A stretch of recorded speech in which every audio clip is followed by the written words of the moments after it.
I am a Renaissance child.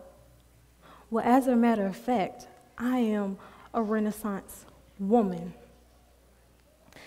On this side is a bench I created my junior year of high school in engineering class, you know, nice, sturdy bench.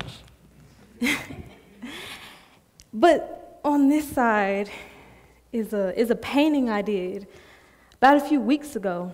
The moon was so vivid, it was waxing. And I was like, I gotta capture this moment, I got to. So here it is today. Entering into high school, I was conflicted on what I wanted to do, what I wanted to be, an engineer or an artist. And on top of that, I had so many sayings, I don't even know what to call it, just sayings, just voices in my head.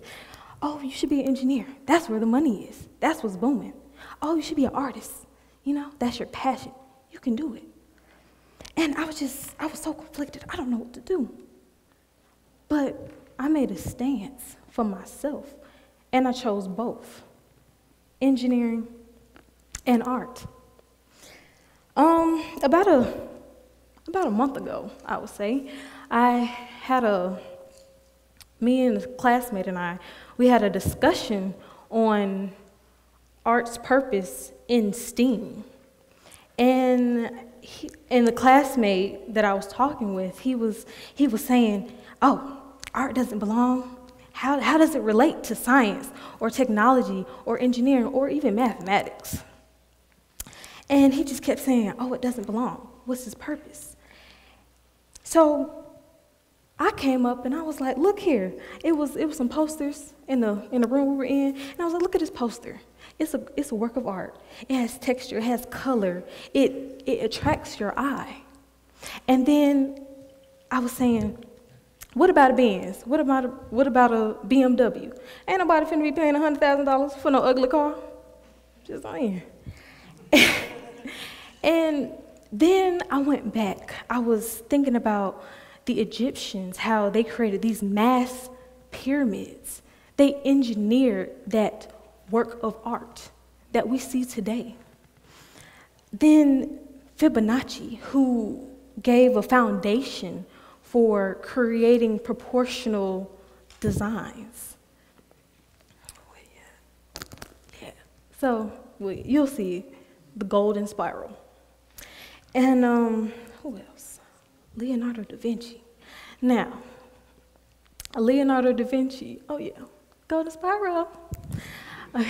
So Leonardo da Vinci, he was multiple things. He was a sculptor, a painter, and a lot of people don't give him his recognition, but he was an engineer for the crossbow arrow, warships, tanks, and many other things. He was a Renaissance man. Beatrix Potter, a female artist, illustrator, and scientist. She studied fungus and what else? Insects, and even plants.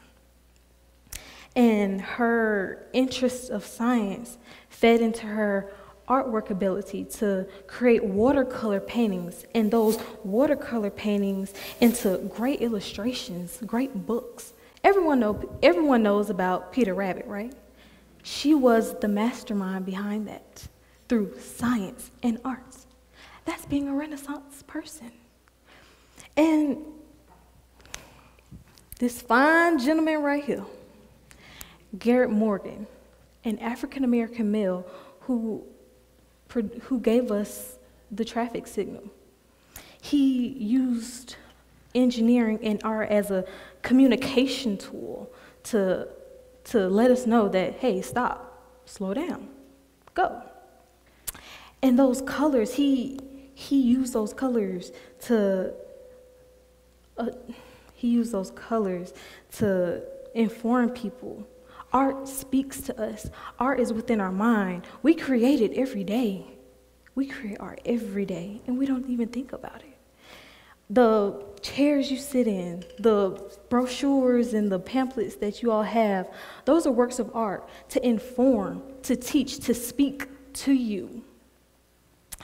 And so when people tell me, oh, art has no purpose, art has no purpose in STEAM, it does. You can't design a chair, or you can't create buildings without drawing or sketching, you know? Or even with science. Science and art goes hand in hand. When you're creating paints, you use chemistry to create those colors or those textures or those smooth or rigged edges. That's chemistry within art. And then art and science, we see visuals of the world we live in today. We see how our world functions, you know? Study of life. So, art is just, it's so much more. STEAM is just one thing, but art is massive. It's everywhere. It's everything. Life, the thoughts in our head. And, I'm going to say it. God gives us these thoughts, gives us these creations. Because if you think about it, when creating the world, God created the world, a massive piece of work, trees, life, math itself, the symmetry of the earth. That's massive. Like, who else could have created something so beautiful?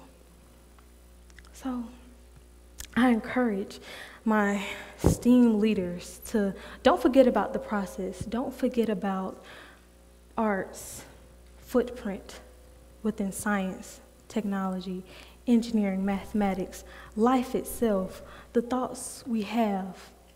We are all artists. We're all artists. You designing and constructing ideas and plans for the schools. You changing the world. You capturing beauty. You speaking truth.